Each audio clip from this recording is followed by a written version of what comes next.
Name Explain has been about way more than just names for some time now. We like to delve into language as a whole, how we communicate, and other kinds of words. One of the most important kinds of words we use are adjectives. These are words we use to describe things, and they really help bring life to our language. Sure, you could just call something a dog, but why not call it a big, hairy, happy dog? Some adjectives are fairly mundane and applicable to a variety of situations, whereas some are oddly niche and only make sense in certain situations. So today, we're going to be looking into the origins of 5 fairly odd adjectives, what they mean and where they come from. And if any of these sound familiar to you, then that means you are probably quite a big fan of my work, as this video is actually an extract from my second book, The Origin of Names, Words and Everything in Between, Volume 2. This book, as well as its predecessor, are some of the things in life I'm genuinely most proud of. They cover a variety of subject matters over their chapters and explain the origins of various words in a clear and easy to understand manner, sprinkled with my charm and even some of my drawings. If you enjoy Name Explained, then I have no doubt you'd love these books.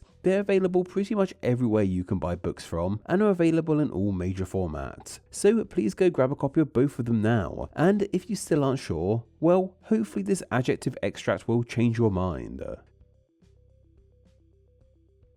Sometimes certain figures can have such a legacy and be so closely linked with one thing in particular that we use their name to describe the thing they were best known for. This is exactly the case with the mighty word of Herculean. If you were to describe something as Herculean, you'd be saying that it was something of enormous strength or courage. It's almost as if the courage that was displayed was equal to that of Hercules himself, the Greek hero, world renowned for his tremendous strength. Hercules became so well known for his physical prowess and his amazing bravery that anyone else shown to possess these qualities would be compared to him. This eventually gave us the adjective of Herculean. While Hercules may be a mythological figure, we have also created adjectives based on very much real people and their qualities. Take the adjective of Orwellian, made in ode to George Orwell to describe anything similar to dystopian surveillance state. We also have Dickensian, named after Charles Dickens, used to describe the image of Victorian London and England as a whole in the way Dickens did best. In fact, Victorian is another prime example, coming from the name of Queen Victoria to describe her time on the throne.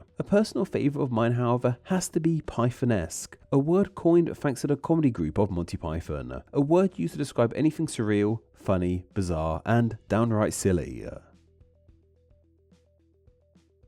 If something were to be described as abysmal, it would not be a good thing. It would be something worse than pathetic, worse than miserable, worse than hopeless even. Abysmal should be used when there is no ray of light to help brighten a situation. That being metaphorical light though. When the word abysmal first came around, however, in the 17th century, it referred to somewhere where literal light could not shine into, as abysmal was initially an adjective used to describe something pertaining to an abyss, with an abyss being some sort of deep, dark void. In example, if for some reason you had a house in an abyss, you could describe it as being an abysmal house. An abyss, however, is a pretty miserable, hopeless place. If you found yourself in an abyss, you probably aren't in the best place metaphorically or literally. Thanks to this, the word abysmal started to take on a more metaphorical meaning, when it started being used to describe something that was extremely bad or awful. As for where abyss itself came from, it is thought to come from the Greek byssos, meaning bottom, with a at the start being a popular word forming prefix meaning without. Abyssos would literally mean without bottom, as many abysses are described as being never ending.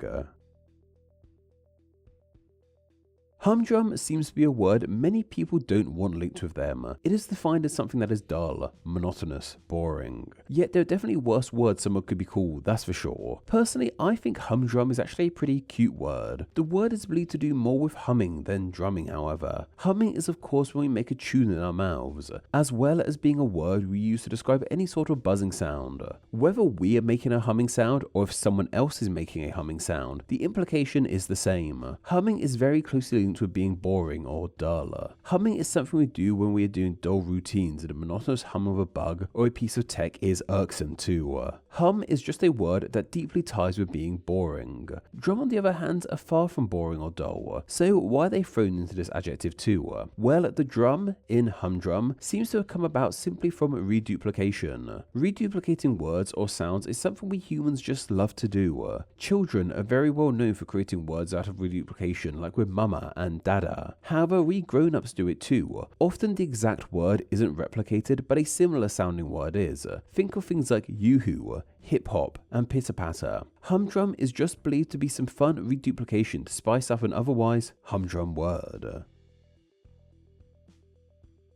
The word-forming element of bio is one we heavily link with all things living and the natural world. It literally comes from the Greek word for life, and we see it in words like biology, the study of living organisms. Yet the adjective of bionic doesn't describe something that's alive and natural. In fact, it describes quite the opposite. We use bionic to describe things that are artificial, electronic, and mechanical. If someone told you they had a bionic leg, then you may picture a robotic leg in mind, not a flesh and bone leg. Why do we use a word so heavily linked with organic life to describe something so robotic? Well, bionic isn't a word we use for everything that relates to the world of technology. E.g., you wouldn't describe a laptop or mobile phone as bionic. We tend to use bionic when describing something that's a mix of technological and organic, like with the aforementioned bionic leg. Even something completely technological we could call bionic, like a bionic dog in example. Even though a bionic dog may be completely robotic, it's still based on a very real animal. Bionic is used when the biological world and the electronic world are blended together, and it's from this blend as to where the word bionic itself comes from, as bionic is simply a blending of the word bio with the last three letters of the word electronic, as something that is bionic is both biological and electronic. Bionic in this sense was first recorded in 1963 and rose to fame with fictional characters like the $6 Million Man, the Terminator, Inspector Gadget, and Robocop. While we relate bionic most with modern popular culture, the word actually dates back further to the start of the 20th century. Bionic back then, however, was an adjective not being used by nerds and geeks, but instead paleontologists, who were probably rather geeky but a different kind of geeky. In the world of fossils, bionic was used to describe organisms that could successfully repeat certain characteristics over generations.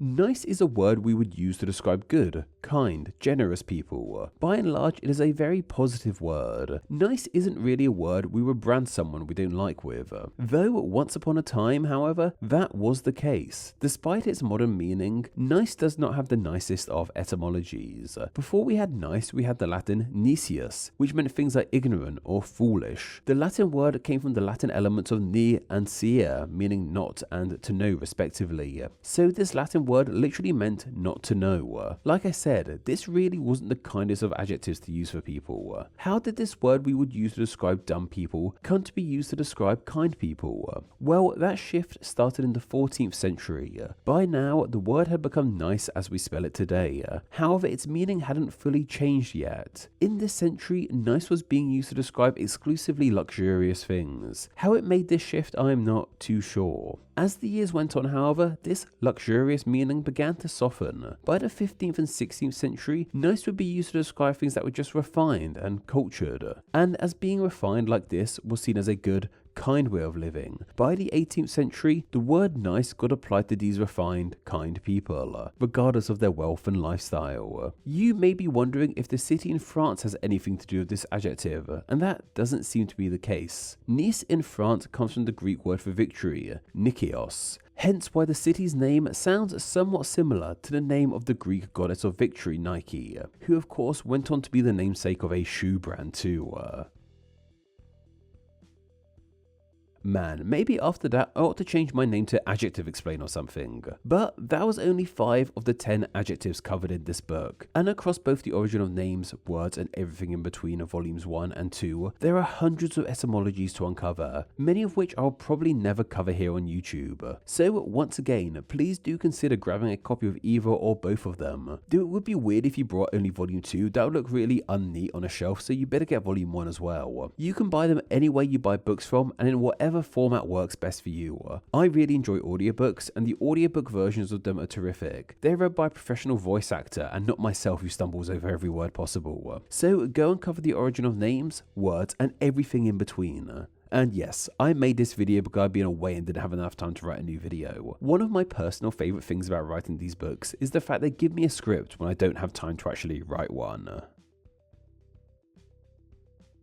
Name Explain depends on viewers like yourself supporting the channel financially on Patreon, so a huge thank you to everyone who does. Donating just $1 a month helps the channel amazingly and gets you bonuses including ad-free videos, exclusive content, the power to request ideas to be made into actual Name Explain videos, and your name at the end of the video with all these awesome people. Visit patreon.com/Name Explain or click the link down below to find out how you too can support the channel. Thank you. Thanks for reaching the end of the video. Why not watch another and subscribe to keep up to date on all things Name Explain. You can find myself on Instagram where I'm Name Explain YT, and join the Facebook group Friends of Name Explain to talk with myself and other name nerds. All that will be linked down below. Anyway, I hope you enjoyed this video, and once again, thank you all so much.